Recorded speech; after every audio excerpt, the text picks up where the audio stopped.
You have now arrived at Stadium and Gale. Snap, the kick, it's been blocked again! Oh my!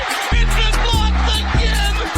He's going to heave one deep down the field. It's going to be to the goal line. It's going to be gone! It's a touchdown! And the Gators have won the game! Tyreek Cleveland! Oh my! I can't believe what I just saw! Dropping back to throw, pops and fires the ball over the middle. It's Dory! It's Dory! Got a touchdown! Dory got a touchdown! Oh man! Dory's got a touchdown! Hands it off to Harvin. He comes back. Say goodbye. Ahmad Black, in his final game as a Gator, takes it all the way home and sends Urban out a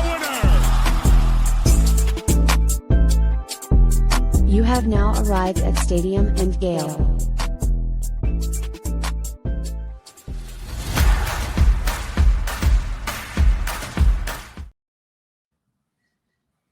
Boys and girls, ladies and gents, welcome to another episode of Stadium and Gale. It's your boy Corey. It's Dan. And Delatorre. Same corner, same time. How was y'all boys' weekend? Better than 2-5. 3-2-5, man. Jordan's okay. He is in Cancun, Mexico, which at the moment is still safe, but got stranded in Cancun. JetBlue said no thanks, not flying in there.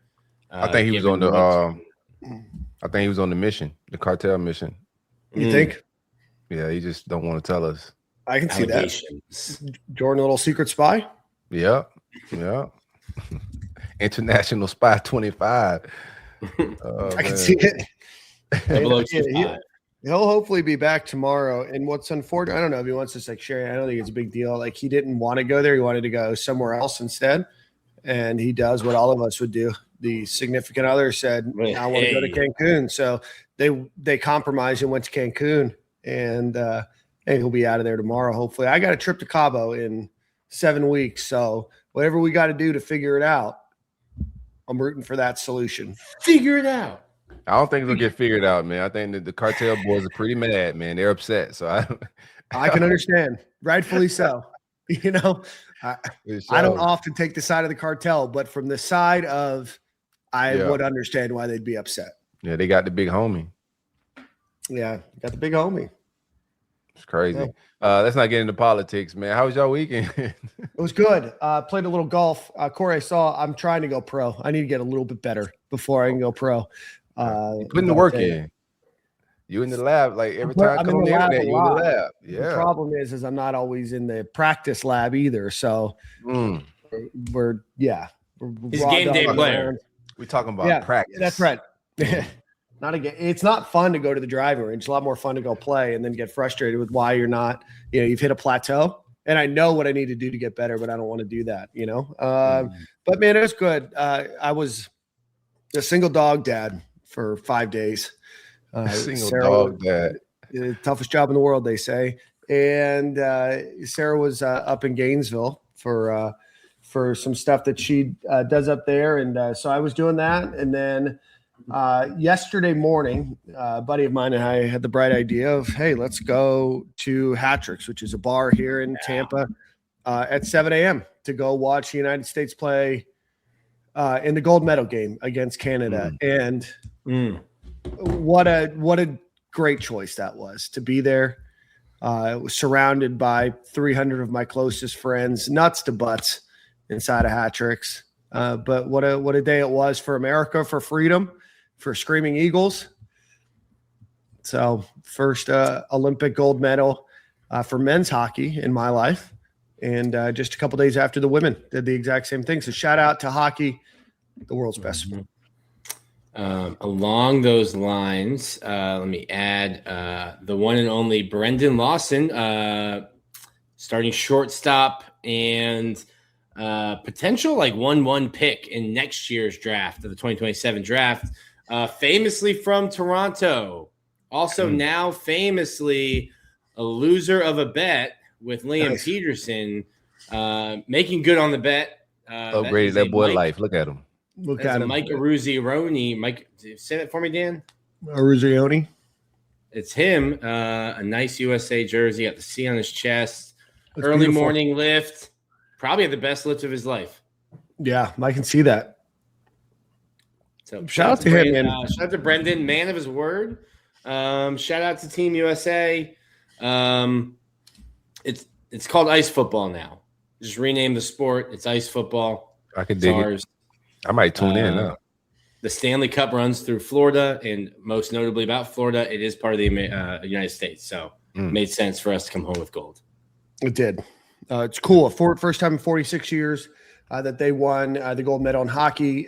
Just a really cool environment to watch that game. An incredible game. On the same day. Yeah. I mean, I'll be honest with you, as a former goalie, well-known on this podcast, what we were able to do in between the pipes is the only reason we won that game. So shout out to netminders all across the world. May you one day rep the United States proudly between the pipes for a gold medal game.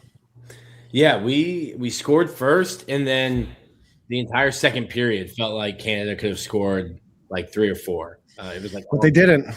That's the best part. They didn't. Period 3. They sure didn't. They didn't. Yeah. I like that. I like Canada when they have like. All right, Nick. No. Yeah. Only thing I like you can't talk about a U.S. win and just start a sentence. No. I like how Canada with Ginger Ale and Drake is the only thing I like from Canada. With the 3 that they're able to put out there, complaining about the 3-on-3, and I'm sure it's probably better than penalty shots, Dan, but also 3-on-3 is not real hockey. But they got to put out McDavid. They put out 3 of the best hockey players. They put out the best offensive player in the NHL, the best defensive player in the NHL, and then the future superstar of the NHL, all on the same line. So spare me with it. Although it was John Cooper that said it famously, Tampa Bay Lightning coach. So I'll just say it was a slip of the tongue. I don't like 3-on-3 hockey to decide a gold medal. That's why they don't do it in the Stanley Cup playoffs. But those are the rules, and you can't complain with Connor McDavid, Cale Makar, and Macklin Celebrini. But enough hockey. We won gold. We are the world champions for the next 4 years. Can't tell me different. So can't tell him nothing. Can't tell me Nathaniel, as my friend Corey would say. But overall, good weekend. I was negotiating. I was looking to buy a new house. I think I told you boys. I was negotiating with a terrorist. So we pulled out of that. So in real life, like.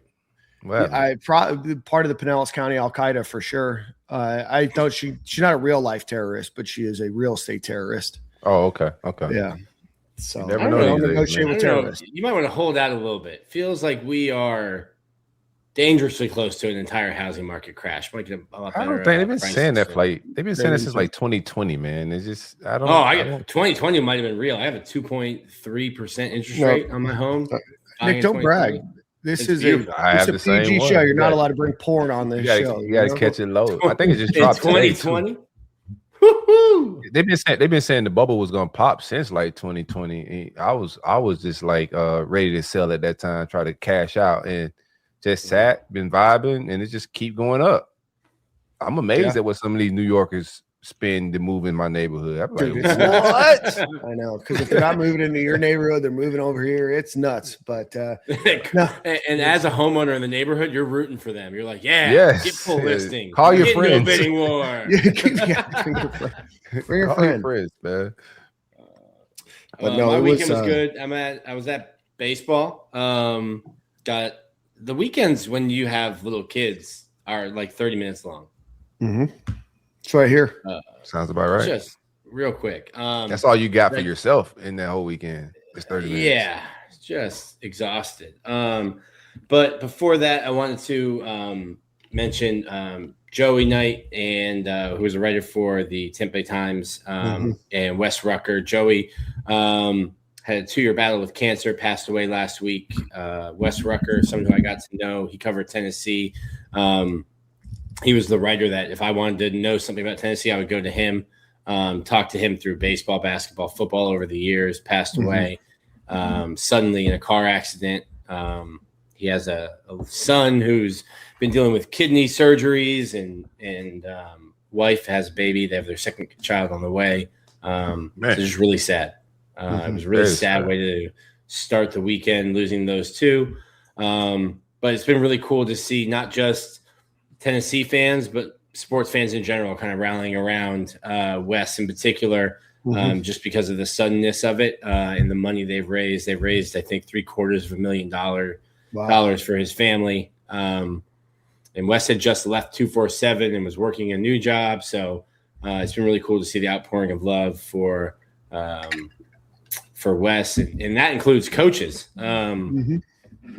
Stephen Pearl had a really touching opening statement today about Wes. So thinking about those guys over the weekend. Life is short. Hug your people. Yeah, For sure. hug your people.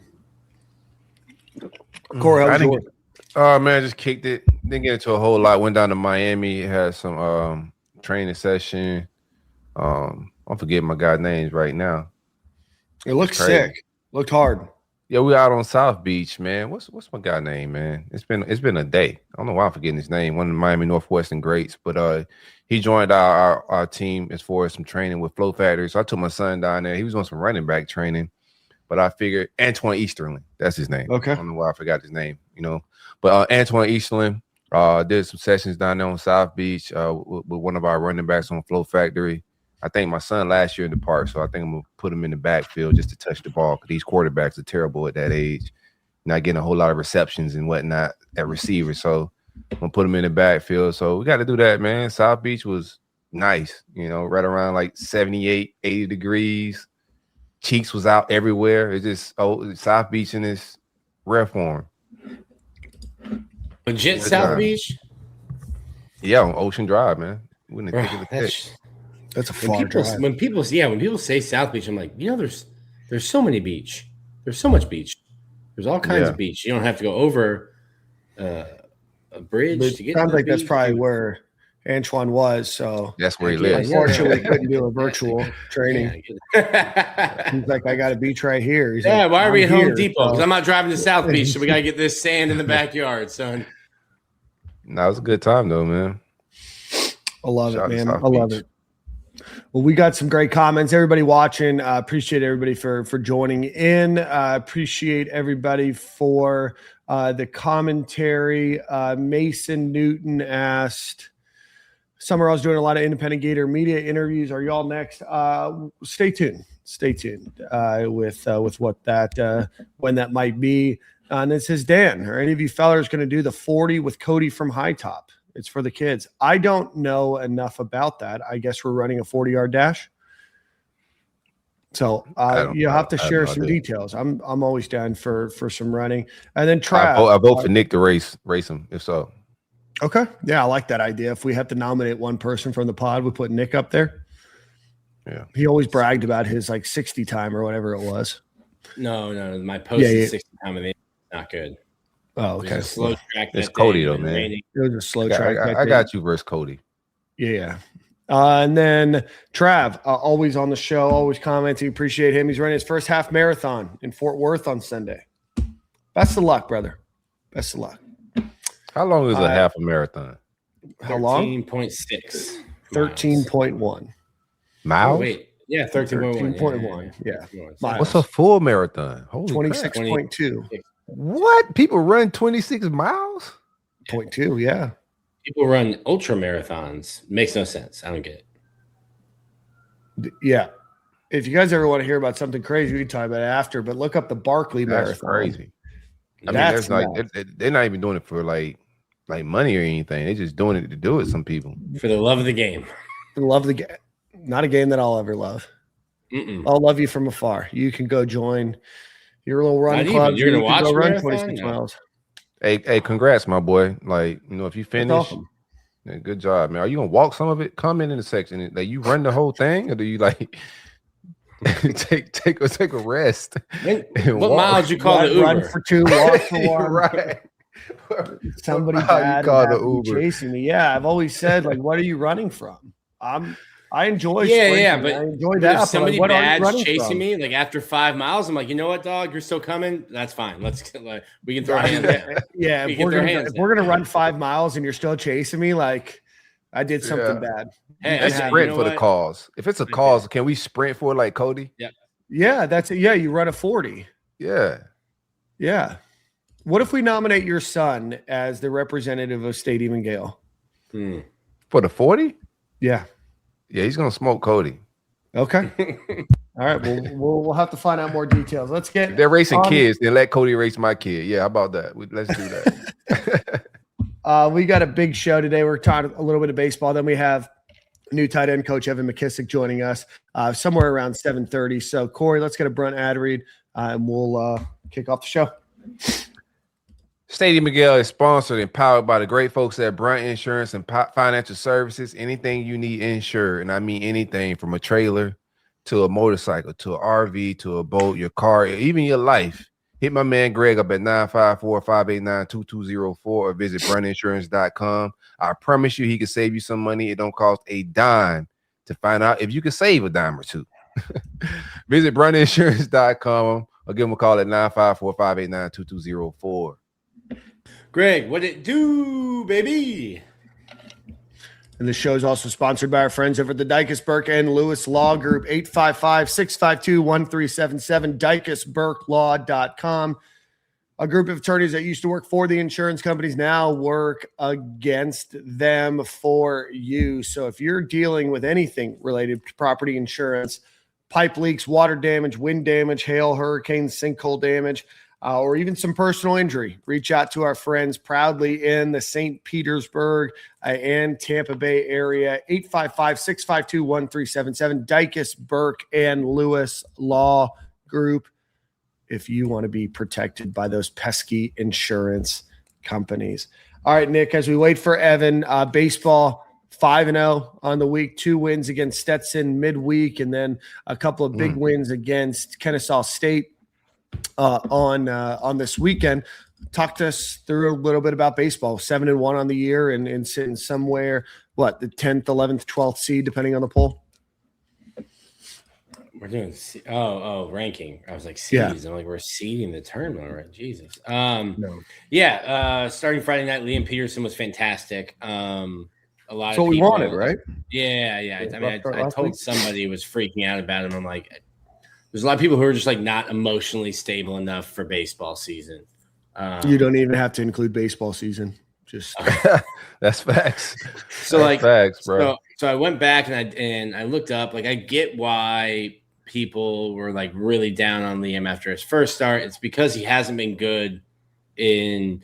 He was 8-4 last year, 4-2 in SEC play, so it's fine. But if you look at his postseason numbers, it's 14 to 3rd innings pitched, 21 hits, 15 earned runs. It's a 9.42 ERA. And it's kind of like what I said. I was like, he's just been bad in big moments. And I think your draft year, opening night, all offseason, every headline's been you're going to be the best right-handed college pitcher in the draft, top 10 pick potentially. And you make a big deal out of it. And I think he just kind of made too much of it mentally. Struggled opening night, tied his career high last Friday with 12 strikeouts, just dominated Kennesaw State, a team that hit the ball well Sunday. They didn't really do much against Aiden King, who has been sensational in 2 starts. But yeah, Florida's been really good since that opening day loss. Really, Kyle Jones, Brendan Lawson, and Ethan Serwick, the Ole Miss transfer, really starting to hit the ball well. And then you got a couple freshmen, Jacob Kendall, Cash Strayer. Cash Strayer reminds me a lot of Sterling Thompson. Somebody called me out. They're like, why? Because they're both left-handed and wore number 26. I was like, doesn't hurt. But like a professional approach at the plate at 18 years old. It looks like and we'll see this weekend. That's why I love this Florida-Miami series. It's always early in the season, so it's not the team that you're going to be in end of May, April, June, but it gives you a good test because like Miami just played, I think like some Loyola or some Lehigh. I don't know. They played some team from the north and beat them 30-2. And the only reason it went that long is because the team got snowed in. Their flight was canceled, so they decided not to do a 10-run rule. But you're playing those kind of teams. That's 30, like 32 is great. I would waive the white after flag. about 20 runs. I'm like, after 20 runs, it's like, hey, timeout. Bro, give me the 10-run rule, and then I get to hang out in Coral Gables for however long. Like, what are we doing here? Yeah. Let's go to Biscayne and hang out a little bit. Man. Can you imagine what it does for your ego to be 30 to lose 30-2 when you could have otherwise found some snow bunnies? Yeah. So Miami's 9-0. They've looked awesome. Good starting pitching. Good offense. Right, really good offense. But this is when you'll find out. And asked Liam Peterson about it. He's like, we don't like them. They don't like us. I'm like fired up for this game. Last year he shoved against Miami and went nuts when he came out of the game, was like yelling F you to them, middle fingers. Like he went crazy.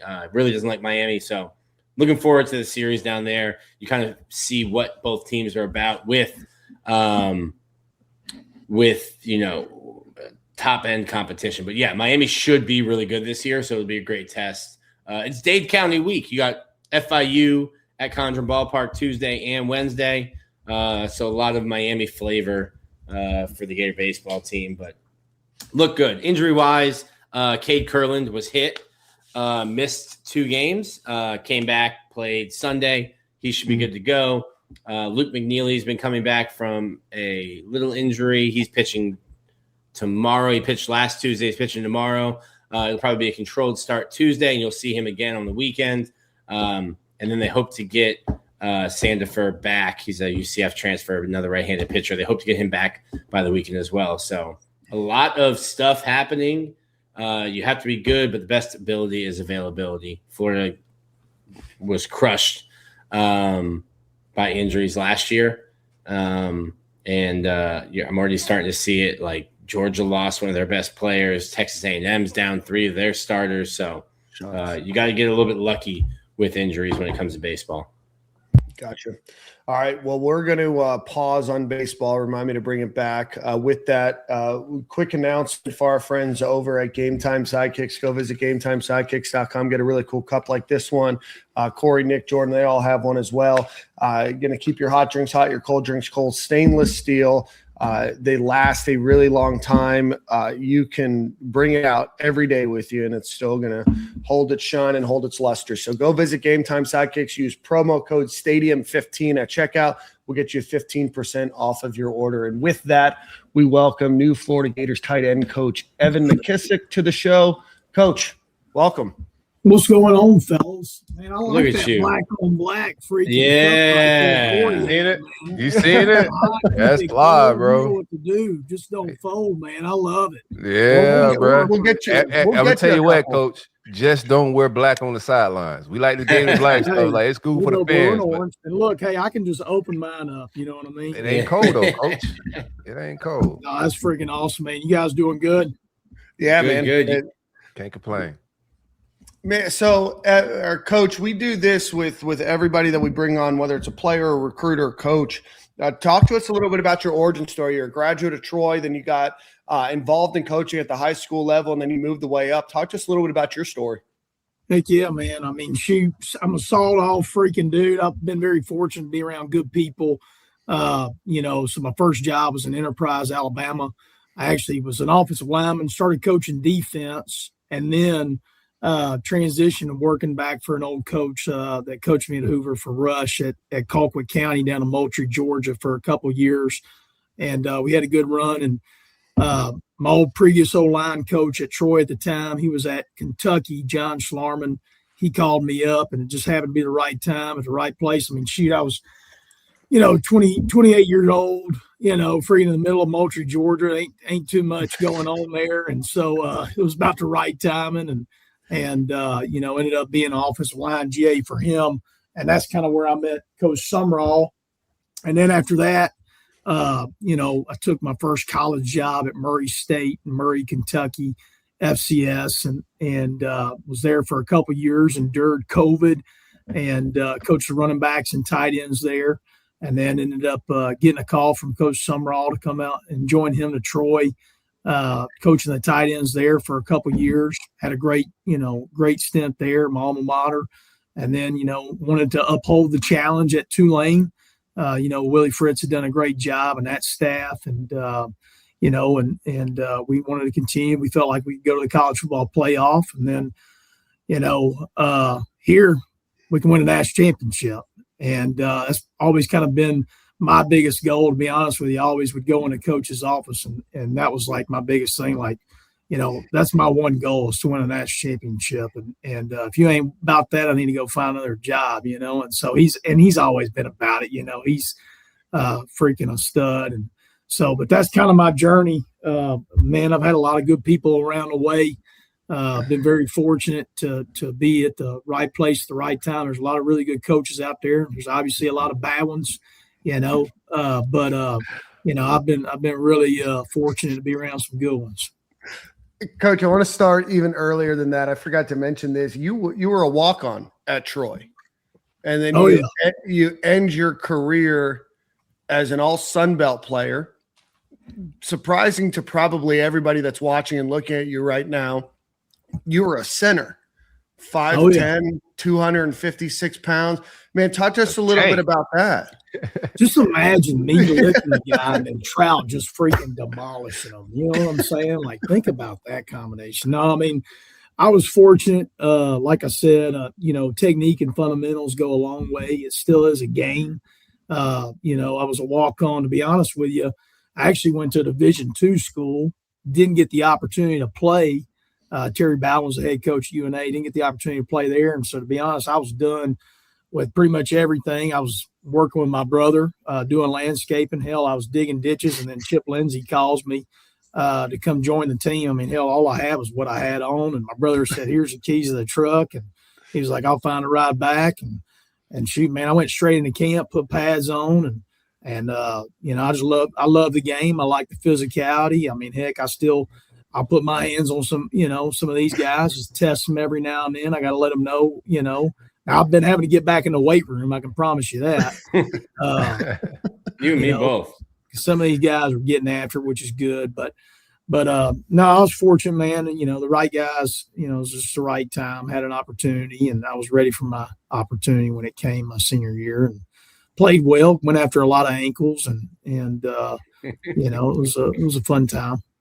That seems like an easy decision. Digging a ditch, coach calls and is like, "Hey, you want to play some football?" You're like, "I don't know, coach. This is pretty fun." What else do you got? Well, if y'all been in South Georgia, that's the gnat line. So, man, they'll tear your rear end up. You get up there to Kingston, Georgia, over there in Camden County, man, you better be wearing you a freaking raincoat, man. And I'm talking about double freaking sweatshirts. Them sand gnats will get right through you. So, you best believe, Nick, I was ready to roll. You spoke about, like, you say a lot of good coaches and bad coaches. Any coaches inspired you, going into this lane, or since you've been coaching? Yeah, absolutely, Corey. I think what motivates us all is guys that want us to reach a ceiling that we don't know exists. And sometimes I think that's formed through relationships. That's one of the biggest things I've learned. I don't really think it matters what organization you're in, but if you got a relationship with somebody, man, you can soar to the highest potential that you absolutely have, and I was fortunate to be around Jon Schlarman, offensive line coach. I've had a lot of other good coaches. There's been some really good high school coaches that I've been with that may not have gotten the opportunity to be in college football just due to timing and things like that, but was around Eddie Grant and some of those guys at Kentucky. Mm-hmm. And I remember Eddie when he was at Auburn when I was a kid, he did an unbelievable job, getting running backs. And I always used to mess with him. The first thing, so I told B. Harris and Marcus Davis, I was like, boys, y'all going to have to – I'm ready to Miami Vice this thing now. Like, take me down. I'm ready to freaking go down there and recruit. And I called Eddie up because I always used to give him hell. I was like, man, you just go down there and kick your feet up and put you an umbrella in and drink. You ain't doing much, that kind of deal. But some real ball players down there, some real good coaches down there.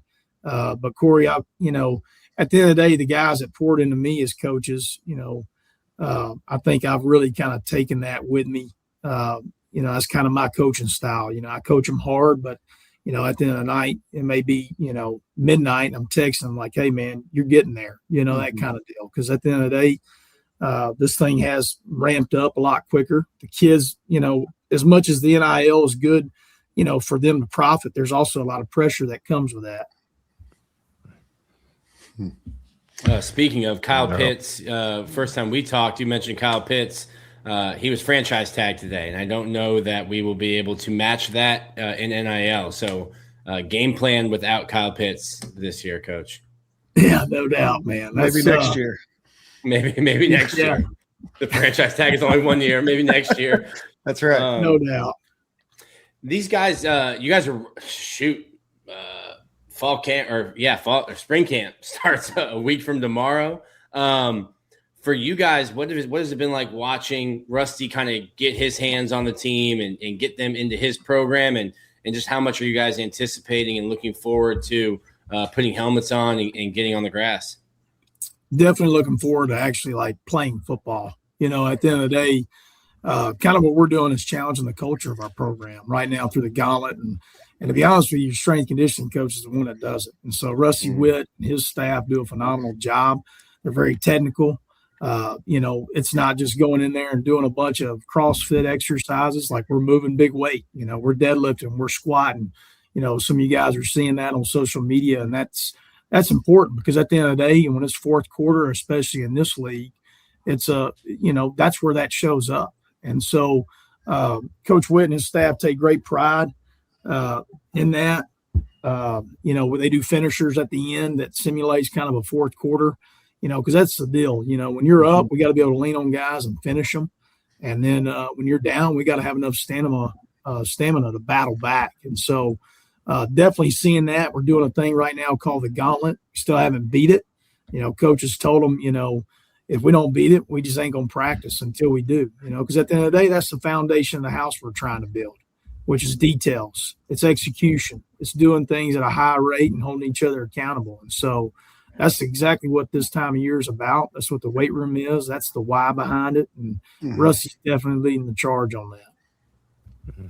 Coach, talk to us a little bit about the room now. You've got Amir Jackson and Micah Jones returning, or I guess Micah Jones didn't play last year, but then you're bringing in Lou Parkering, Lakota Dupre, and Evan McKissack. I probably pronounced both of those last names.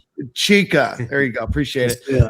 And then you've got a couple other freshmen coming in. Talk to us a little bit about that room. What are you most excited about? And I guess what's the best opportunity that they have going into spring camp? Well, I'll be honest with you. They're kind of, I ain't gonna lie. I've told them they're the land of misfits right now. There's an edge that has to be placed on their shoulder. We've got to present threats in the pass game, which we should be able to do. I mean, the receivers that we have is probably one of the best groups of receiving corps I've been around in my career. And I think, but we got a lot of guys with different skill sets. That's what excites me the most. And I think the way we use those skill sets to essentially in our tight end room is like, we're like that last piece of the puzzle. You got a good runner, you got good receivers. How can this piece of the puzzle help fit all this together? And so that's what's going to be exciting in the spring, is to see how all that shakes out, because, there's some vertical speed in that room. There's also some physicality, and that's kind of the new thing we're trying to, for those guys that were here last year, places that they've been at, is playing long, playing with our hands, being on the attack, not just absorbing things. That's probably been my biggest point of emphasis, is like, go attack guys, and whether that's in the pass game or in the run game. So, I'm really excited about this room. I think they all feel like they have an opportunity, and that should be it every week, to be honest with you, and that's kind of my pedigree. I've started a bunch of guys in different games because we're going to compete every week. Mm-hmm. You don't have a good week of practice, the other guy's going to play. And so that's the only way we get the best. And that's the only way we build a culture that room can build for the next guy that comes in. What did you see from Faulkner's last offense at Georgia Tech that's different than the offense that you normally ran with tight ends? Do you see any different usage? Yeah, I think, Corey, that's a great question. I'll tell you, I think what I loved about what Coach Faulkner did is getting the ball on the perimeter. I thought that was huge in the offense that you saw last year. But really, this past year, my mentors, Dan Roshar, is at the Chicago Bears with Ben Johnson and that group. We really phased out of, we started everything in the run game thinking about who the tight end's blocking. And what I mean by that is like, it's not running power or going on a down block. Like, it's okay. You got to block this 180-pound nickel. And it's the same thing for receivers. Like, when they are asked to block, let's make sure the matchup is good. And so I think Coach Faulkner does a really good job with that. I think our runners that we have in the backfield, there's some things that we got to grow from a technical standpoint, because we got to be able to close out games. You know, when you're up by 2 scores, you got to be able to close out games. So I'm excited to see how both of these offenses mesh, because at the end of the day, man, we got some really good quarterbacks back there. You know, I think Trammell, Philo, Aiden, this freaking Will Griffin is a freaking, I mean, he's special. You know, there's some really good young players in this offense. So I think the biggest key, though, is that not being stagnant, not just saying, hey, we're going to line up. Everybody can see that, okay, well, it's going to be condensed. We're going to go down. This guy's going to kick out here, and everybody knows that the ball's only going to fit right in this area. I think the biggest thing that Coach Faulkner brings to the table is expanding that 53 1/3 yard, and that's the key. We got to do that because we got the vertical speed to do it vertically. What can you tell us about Luke Harpering and what he brings to the table? Obviously, you're not returning a ton of Gator names that people are familiar with Micah Jones and Amir, who just he didn't play a ton last year. And I know a lot of Gator fans were hoping to see a little bit more about him. But you bring him over from Georgia Tech, obviously familiar with Buster Faulkner's offense, had some success there. What does he bring to the table to round out that room? Man, I'll tell you, Luke brings the first qualities, toughness. The kid is tough. You know, he's definitely he wanted to come here to seek out more technique and fundamentals and development and to play in the SEC. I think the biggest thing for him is his ability to maintain a good weight so that he can play consistently and be durable throughout the span of a freaking 16-game season. But what he brings is there's an element of speed that he has. There's also an aspect of being able to be versatile on the edge, flex out. Him and Amir are very similar in a lot of ways. Amir's got length and some things that he can do that corresponds with being closer to the box, whereas Luke can be more of an off-the-ball guy. And so excited about him. Luke comes from an athletic pedigree. His mom and dad, I don't know if y'all know that last name, but the Utah Jazz, his dad was a famous basketball player there. But that doesn't faze him. Like, he's a freaking competitor. That's one thing that's been passed down. I'm really excited about him. So between him, Shaquille O'Neal's daughter on the basketball team, and Grant Hill's daughter on the softball team, we're building a pretty good roster of UF parents here. No doubt. Oh, I like it. So when you're recruiting a tight end, like, what characteristics and traits you're looking for? Yeah, great question. Smart, physical, tough. I'll tell you, so tight end is kind of a position, I ain't gonna lie, we're sitting there in a staff meeting the other day, and coach is like, well, where are we at? And I'm like, Coach, I got to go see these guys in person. All right. Because there's a burst to them. There's a burst after a catch. There's an aspect of how quick do they learn, because essentially they're the secondary quarterback in the offense. So they've got to be able to block in the run game, protect in the pass game, and they've also got to be able to run the routes. And so it's three-dimensional. And so it's different than a receiver. It's different than a quarterback. And you're like, man, this guy's got it. Well, the it to a tight end is to me, an ultra competitor. And I think what we're after now is finding guys that, number one, want to be a Florida Gator, because this logo does mean something. I think it's critical that we find guys, like, at the end of the day, that want to be the next freaking Kyle Pitts, and I think that goes hand in hand. But the ultra competitiveness is everything, because usually tight ends are playing basketball, they're freaking playing other sports, and you see that same thing on the court. I mean, I can't tell you how many dang basketball games I've watched on recruits. Like, I got 2 monitors. I'll be working on one, I'm buzzing a basketball game on the other, and so I think that's everything. So, but I mean, at the end of the day, it's still a game. All positions need to have, the ability to play early. You got to be smart, you got to be tough, and you got to be physical. And how does your center, former offensive line coach, you guys are an extension of the offensive line, even sometimes in pass pro, but certainly in run blocking. How does your experience as a player and knowing the principles of blocking and leverage and all of that help your guys or help you as a coach now can kind of convey that to your guys? Yeah, absolutely. I mean, the biggest, advantage is when you're on the edge, like for instance, we're getting ready for spring football. Okay.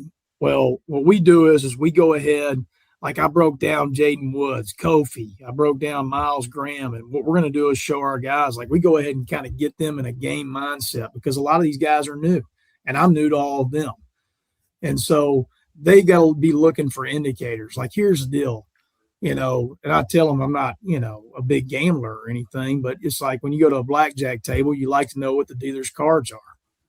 And there's always something revealing in that in that aspect in the game. And so I think it's awesome. They actually get a huge, vantage point because they are, on the edge usually of a particular run game scheme. But at the end of the day, it's not as hard as it sounds. The key is do you have help or do you not have help?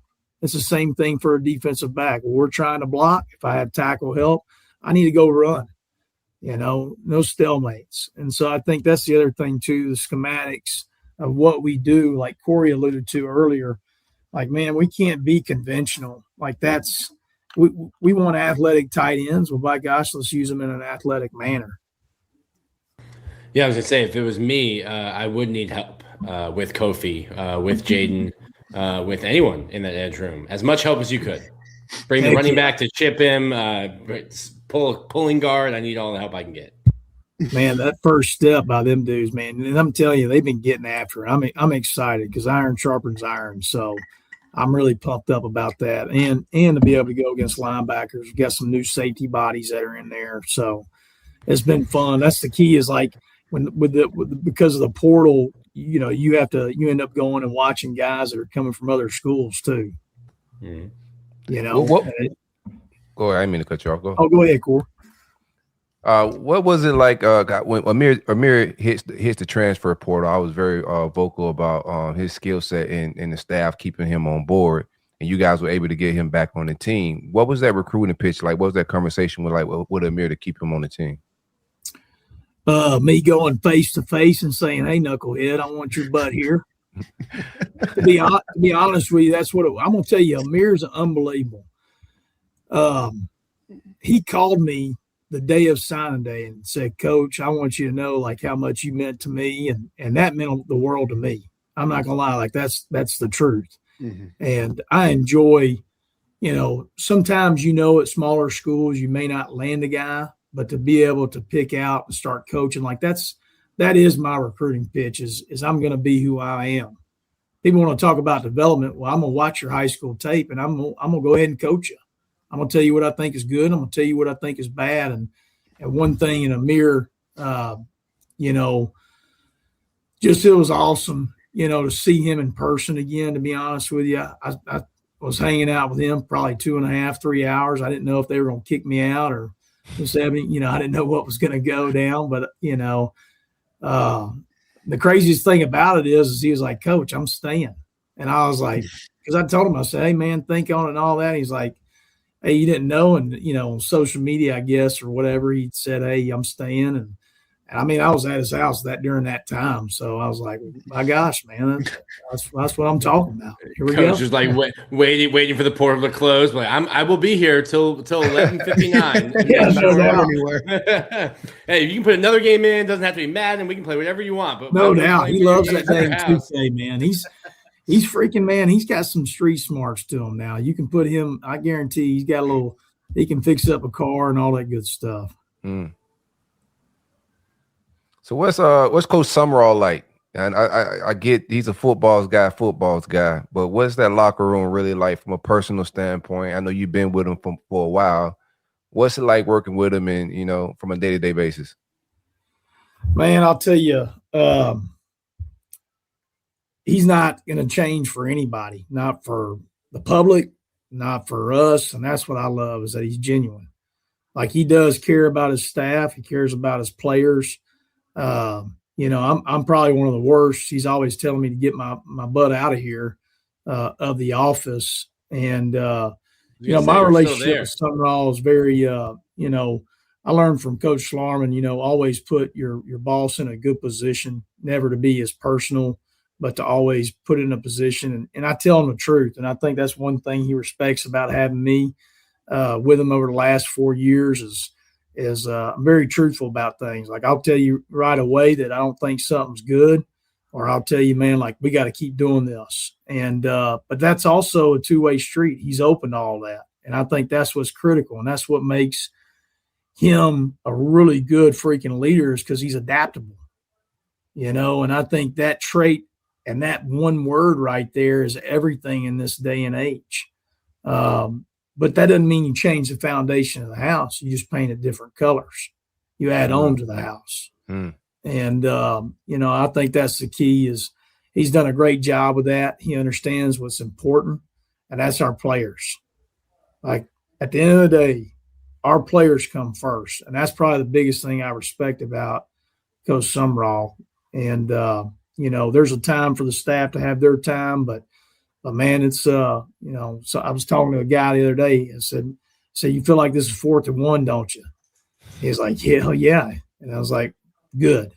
Like that's what, at the end of the day, that's what we're here to do is, I said it in the press deal, but it's to add blue numbers to that orange wall. Like that's it, so that you guys can experience winning and we get the joy of freaking getting to build something like that and sustain it. So that's what coach is about. And it's hard not to go into battle with that guy. Coach, I want to ask you a question, because you moved over with a number of other coaches from Tulane, and your role changed, right? As you guys moved from Tulane up, you were the co-offensive coordinator, the run game coordinator there at Tulane. Now you move into the tight end role at UF. You came over with some of the guys that you worked with on the offensive side of the ball at Tulane, some of the other assistants and analysts that were there. Talk to me about kind of the mental change in your role and how you adapt to a new role where maybe, there's some other people that you're now reporting to that you weren't before. Talk to us a little bit about kind of the mental change of moving from Tulane and run role to UF and to another. I'll be honest, a lot of that stuff, I'm probably the worst because I'm not really into titles and all that stuff. I love coaching football. I'm just going to be real. And that's probably coach does a lot better, of understanding. Like, he was like, hey, do you want this run game coordinator title or what, co-OC, at the end of the day, like, yeah, I've been coming up with run game plans since freaking 2019. Like, I've been doing that. You know what I'm saying? We'll have a saying around here, been doing that, and at the end of the day, man, we're all in it together. We're in it as a team. I'm constantly growing, to be honest with you. I'm kind of excited because, last year I felt swamped, game planning, play actions and nakeds on top of the run game. It's kind of hard to keep that up, like, as you go in, and further into the season. You know what I mean? It's just hard because then you got to deal with injuries, and I don't care, that's probably the biggest thing I've noticed on watching tape. I don't think I didn't spend my weekend watching Coach White's defense and getting some things ready to install. You know what I'm saying? But I'm watching tape. What this league's suffering right now is depth. Bad. Like, this ain't the same league it was 10 years ago. And a lot of that's because of the portal. And so I think it's critical. That's why you have to adapt, but, the titles don't matter. I'm excited to coach tight ends. I love being involved in the pass game. That's one thing that, as an O-line coach the past couple of years, I always kind of knew what the progression was. Coach Craddock did a great job and saying, hey, this is where we're going with it. And that's kind of how we directed protection, and so I always kind of stayed in tune with it. But it's exciting. I have a question that you kind of alluded to. We've changed a lot in college football over the last 6 years.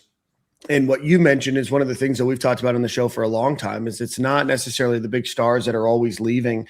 But the reason that the SEC has probably fallen a little bit back down to earth, and while college football probably has a little bit more competition and you're seeing some new teams, is that you're not able to retain the same depth that you used to be able to. Georgia and Florida and Alabama, you can't just stack 5 stars and just go from one to the next to the next.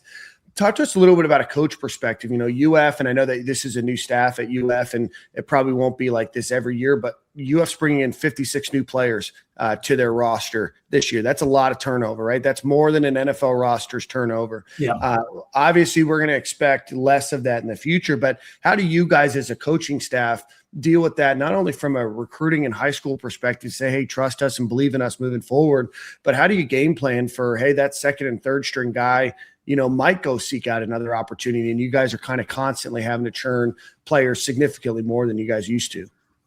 No doubt. It's a great question, man. I think at the end of the day, we're constantly planning for that. I think the thing, too, is to look at trends. We're at the University of Florida. Unbelievable wideouts, DBs exist in this state. We should always be able to go get them. And that, because of that, we're after some good quarterbacks right now. Like I told some of the coaches the other day, it's like, why would you go over there when you can go throw to these guys? And so I think right now it's a matter of kind of a couple of years and seeing how these trends work. But at the end of the day, you're always going to need good offensive linemen, defensive lineman development. You're going to need edge rushers. You're going to need DBs. You're going to need a quarterback. And you're going to need a playmaker that can change the game on the offensive side of the ball. So those things aren't going to change. I think you have to prepare for those. That's why I think in year one, finding guys that want to be here, that create a tough culture. When you watch that Netflix show, of course, that was the first dang thing my wife starts doing. It's like you're going to Florida and she turns on, Swamp King. And you got Silas and then freaking, and you see that linebacker room. Like Spikes, now that he's working here, but it's like the culture was already set. You know what I mean? And so that has to be a foundation in every room. And so I think in year one, you even look at when Nick Saban took over at Alabama, like it ain't a bunch of 5 stars. They got Julio Jones, DJ Fluker. Those were the top 2 guys, came from the same high school, but everybody else was essentially 3 stars. But man, we're at the University of Florida. Like I think what we can do when you look at it is we should be able to get some really good freaking skill players here, and because of that, why wouldn't you want to protect or block for them? We've got to own the state of Georgia again in recruiting. We got to battle those football guys, too. We're talking about Columbia High School. Give the man the ball, Yeah. But just we got other players that are from that state. And so we're really making that a huge point. To be honest with you, there's a huge clinic going down in Orlando. Our staff's made a huge point to start reaching out to all the coaches in this state. We're going to have areas again. And so that way we can make sure we're staying ahead. Like we want to know about guys way early, not because they got offered by somebody else. Like we're going to know them because they're in their dang backyard. They're in the swamp. Looking at your resume, when you were a grad assistant at Kentucky, did you travel? Yeah, I'm up in the dang box. So you've experienced the swamp before. Yeah, second and third quarter 2018, couldn't hear a darn thing. 2017, all right, Florida comes there. We don't cover 2 wide receivers. Oh, yeah. That was a great game. That was a great game. Huge game. We remember that. Great game. Great game. I hate freaking losing. By the second time, I ain't going to lie. I'm up there in the box. I'm going nuts. I'm about to break that freaking glass. I was like, I'm a young GA, but I was like, I love winning. Like, I'm yelling this time. And then 18, and that's funny because me and Ashley Spurrier were talking. And then 19, Felipe Franks was a quarterback. Mm-hmm. I don't know if you guys remember this. We're up by 2 scores. We're actually up by 13 points. And then, so literally, I can tell you exactly where it happens. It's on the right hash, minus 28-yard line. Felipe gets popped out of the game. And then Kyle Trask comes in and leads them in that exact same drive down for a touchdown. Yeah.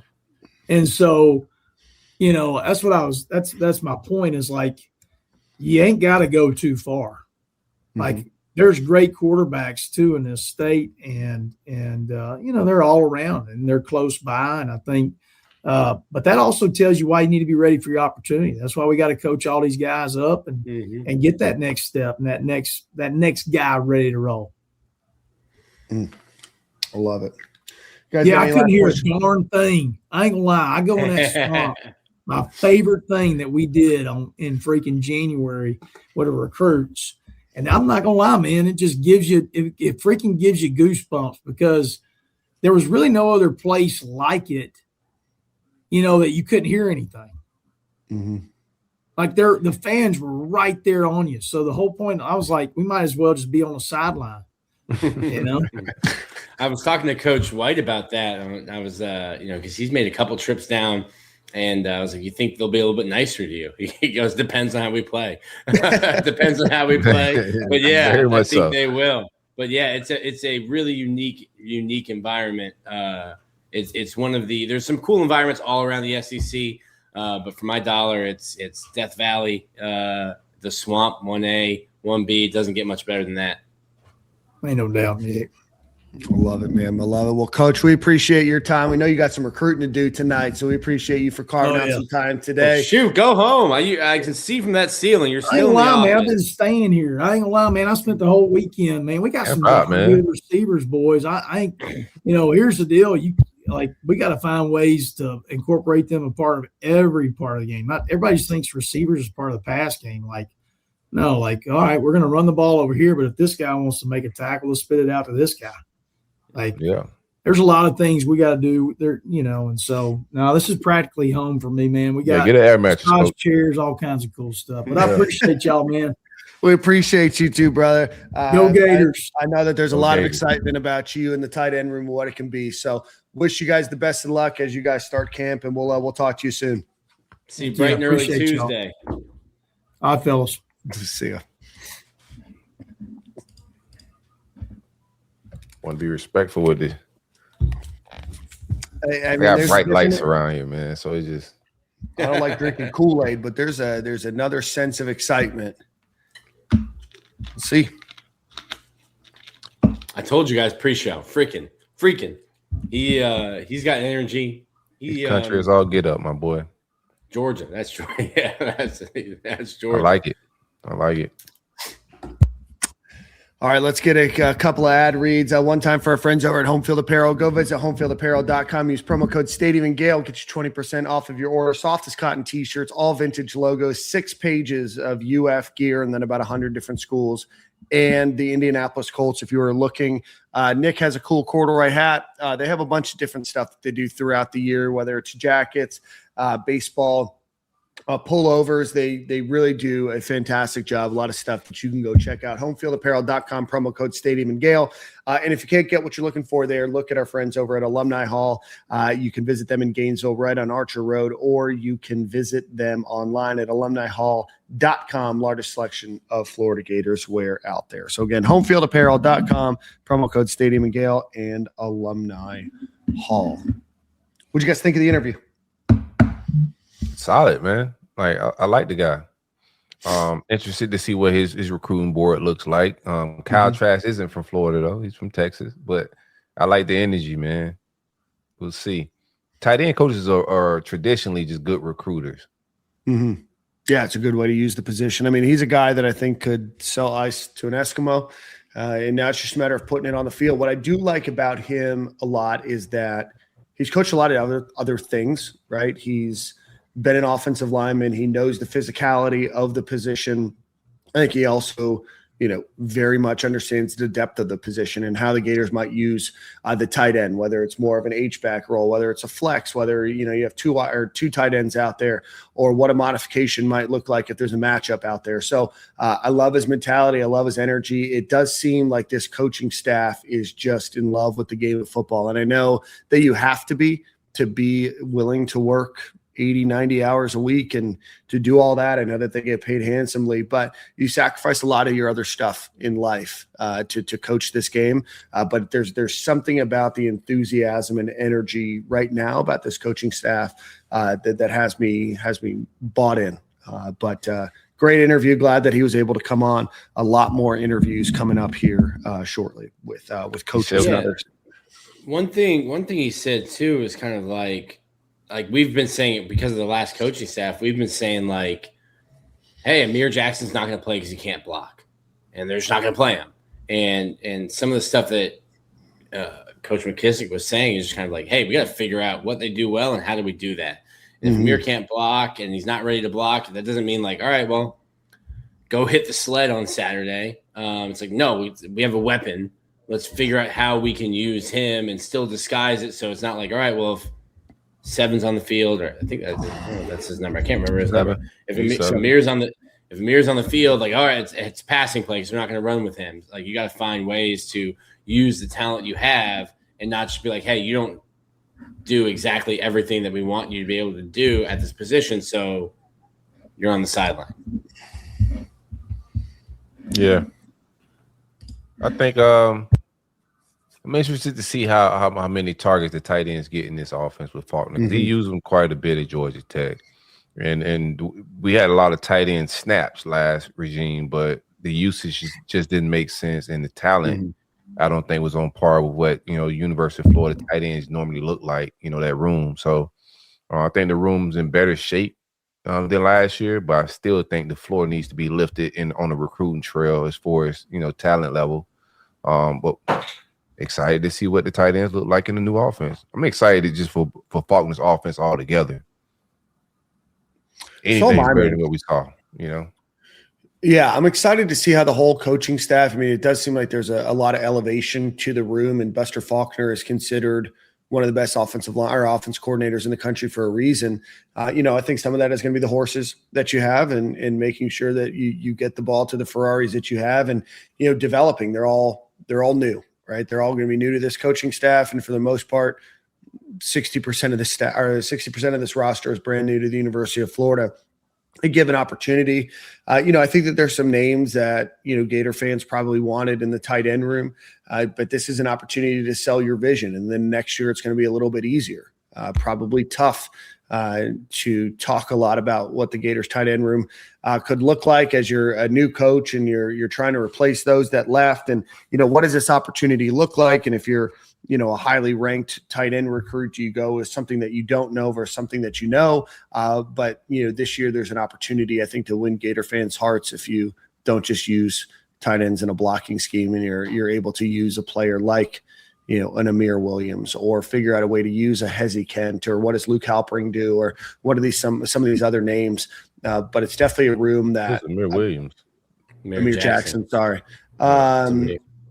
Amir Jackson, but I do think, probably an Amir Williams out there. But there's certainly some question marks, that we had about the position and everything else of what it looks like going into this season.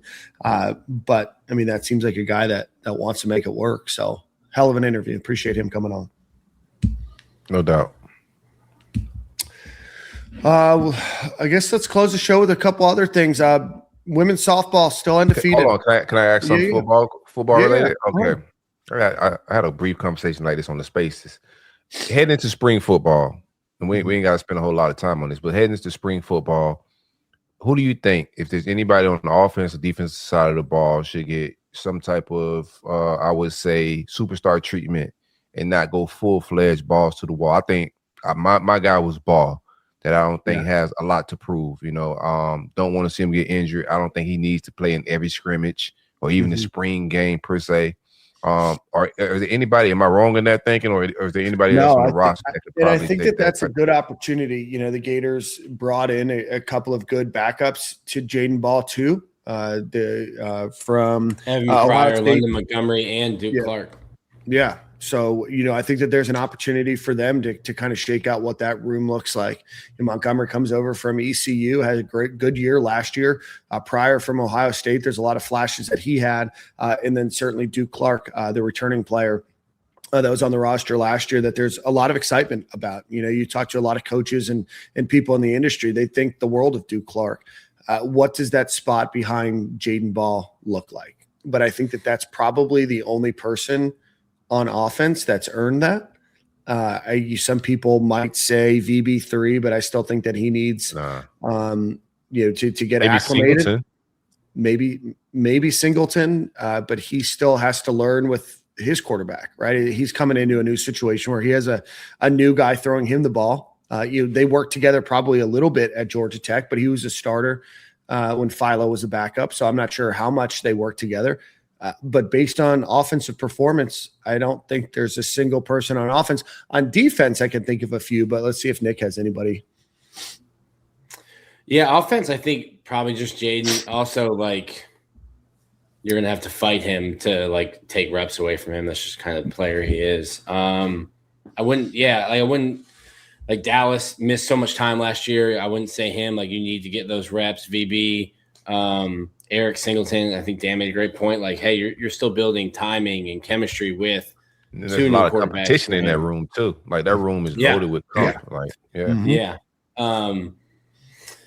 Defensively, like I don't think so either. Just because it's all new. Like I think Miles Graham's going to be your guy there, but like, or Miles Graham, Aaron Childs, but like I think you're still fighting off, Ty Jackson. Like you've got guys in that room. At cornerback, like Ty Jackson. I was just going to say, but I wasn't going to lie like that. He ain't fighting. you've got guys, but like he ain't fighting nobody. Miles is Himothy. Like. Everywhere in the secondary is competition. So I don't think you can take anyone off. I think Jaden Woods is a guy who we think the world of, but like you still have to develop. Like I don't think there's any like seniority outside of maybe like a Miles Graham or an Aaron Childs. But I don't think Aaron Childs has gotten that. I think Miles Graham and I think Jaden Woods, to maybe an extent, are probably the only people that would be in that conversation. But I don't think that Jaden Woods would not practice, right? If you're like, hey, we need you to sit out, he would just go get like the dummy and just go work by himself, or just go squat like 5'10" again. It goes against what they're trying to build as well. Like when I talk to Brad White, when I've talked to Jon Sumrall, it's like, hey, we're gonna be gritty. Like we're going to earn everything. And I watch Will Muschamp do it. And Will Muschamp is that kind of coach. Like a player's coach, but like we're going to work and we're going to hit. And I still watched Dominique that last year. Yeah. Right. But that was not year one setting the culture. So I think like maybe if this was like year 3 and we're looking at, a guy like Jaden Baugh or if you had a Caleb Banks back for his senior year kind of deal, I think, all right, like, hey, listen, we know what we're going to get from you. You've been in the defense for 3 years. You've been in the offense for 3 years. Get the first rep. And then come stand by me. I think maybe you get to that point, but like year 1, spring 1, I don't know that the coaching staff will, put a red shirt on anybody in spring. I mean, the scrimmages are pretty much for like depth chart separation. Like that's where you really earn like your spot in the scrimmages. That's why I was thinking like there's no reason Jaden Ball don't have anything to prove. And we also normally get our injuries in scrimmages, especially with that last regime. Post scrimmage, we all just waiting on the notes to hit the timeline to find out who's injured, who's not injured. So normally you're getting, that's when the battles are happening. I don't think they're going full fledged and too crazy in regular practices. So in scrimmage, when the bullets are really flying, when injuries happen, I don't think a guy like Baugh has to be getting a lot of reps when the bullets are flying for real. Everybody else, I think, kind of need those. And you have a few players too. I think you could just kind of protect a little bit, like the bubble wrap guys. Dijon is a bubble wrap guy. Why he do need the reps. We gonna need him for the fall for sure. Mm-hmm. And I don't know if he needs to be playing a whole lot of scrimmage reps, being injury prone. I don't even like using that word, but it is what it is. Yeah, proof's in the pudding. You're just so young at corner. Like after Dijon and Cromani, it's like Javari Flowers, Ben Hanks, Onis, CJ, and then like CJ Hester and CJ Brano, like you're freshmen, like you're super young at corner. What position group are you guys going to watch the most intently in the spring? Quarterback, obviously that's the easy one, but you've got Aaron Philo, who is, comes with Buster. You've got Trammell, who I think is supremely talented. Saw both of them over the weekend. Offensive line is like, we went into last year knowing, probably all 5 starters and thought maybe one spot. Now really, I think, I don't even know that like Jason Sandamella. I think if you're looking at center, I think there's even be a battle at center. So like that's a position or a group where like all 5 positions might be up for grabs. Well, especially with Phil Trotwine, right? Like you're coming in with a completely fresh perspective. Now there's probably a hierarchy of expectation of who's going to start there as you come into the spring. But I do think, especially with a brand new coaching staff, except for defensive line coach, you've got the opportunity now to prove yourself and where you belong. And there's a lot of bodies in that tight end room that are unproven. I mean, even Luke Harpring. 180 yards, last season at Georgia Tech. So you have carte blanche opportunity to figure out what that order looks like. Same with offensive line. You're replacing 4 starters from last year. Mm-hmm. So you might carry over, one, and then you have Najee Harris and you have a few others that have some more experience. But right now, in my opinion, everything is really wide open on the offensive line. I think wide receiver with Dallas Wilson and VB3 and Eric Singleton, it's going to probably be tough to supplant that. Jaden Ball is your starter. But I'm really focused on, obviously quarterback is probably the easiest answer, and that's not a cop-out for Nick. But after that, I'm really curious about that offensive line group and that tight end group, because as far as I can tell right now, we don't have great talent at tight end, and I hope to be surprised about what they can produce this season.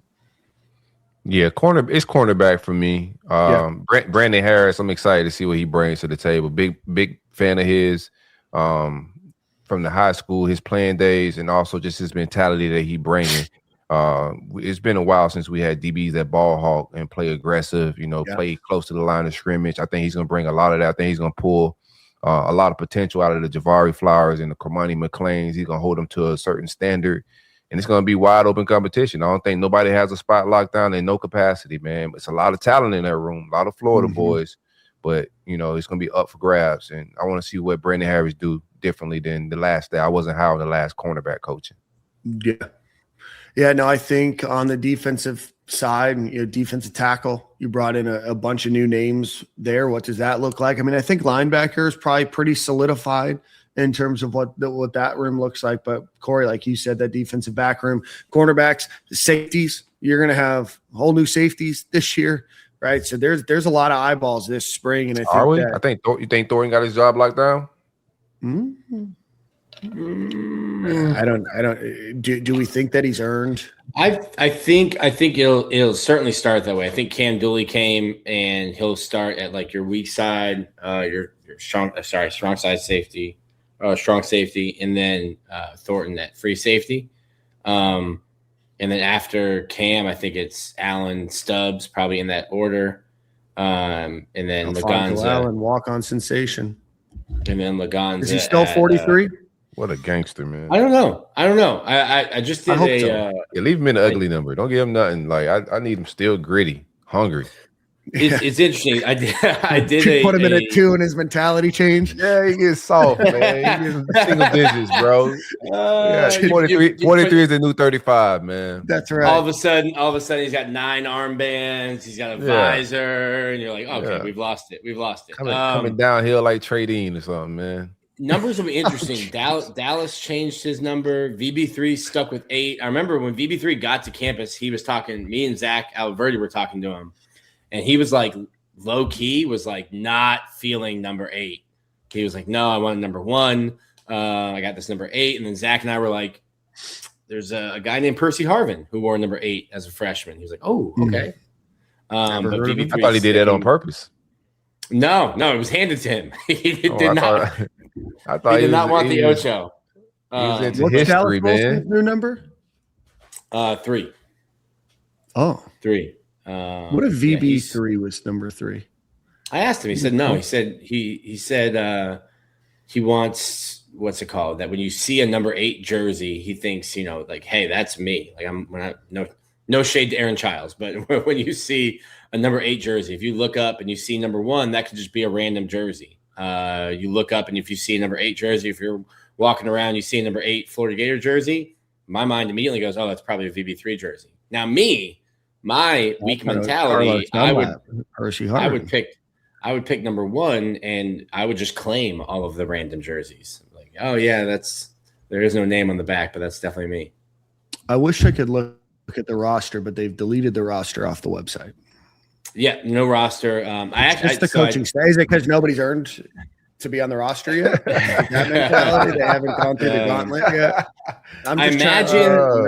I imagine Monday. So spring ball starts Tuesday morning. This is a morning staff, like 8:30 practice. Like their meetings start at like 7.